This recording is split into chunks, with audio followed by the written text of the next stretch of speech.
2008 nang ipatayo ni Richard ang kanyang mansyon dito sa Pilipinas. Ito ang rest house ng kanilang pamilya sa tuwing sila'y nasa bansa.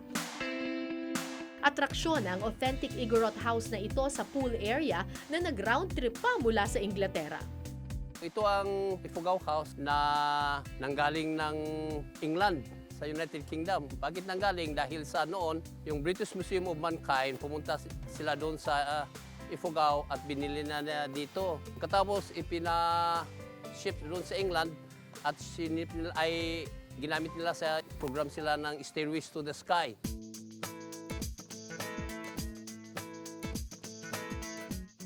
Nito lang 2013, binuksan na rin ni Richard ang kanyang tahanan sa publiko at tinawag itong Puten Resort.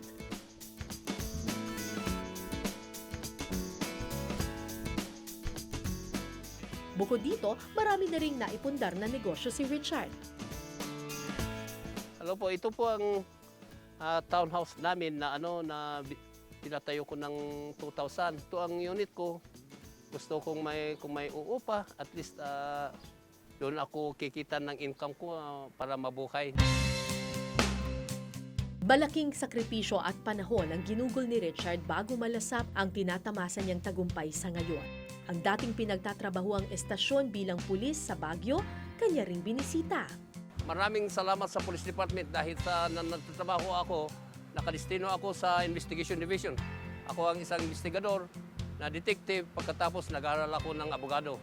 Maraming salamat sa itong Police Department na ito kasi siya ang isang nagbuhay sa akin.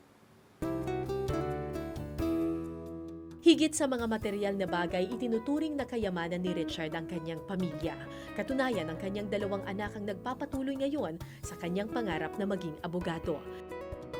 Ito po rin ang pictures namin na pamilya. Kikita ninyo yung ako at saka yung misis at saka yung dalawang anak namin. Nakatira kami lahat sa London pero ako lang ang pumunta dito since 2010 dahil sa siyempre asikasyon itong mga bahay namin dito. Sila, nag-aral din sila sa London, doon sila pinanganak sa London. Kaya dalawa sila na British lawyers ngayon.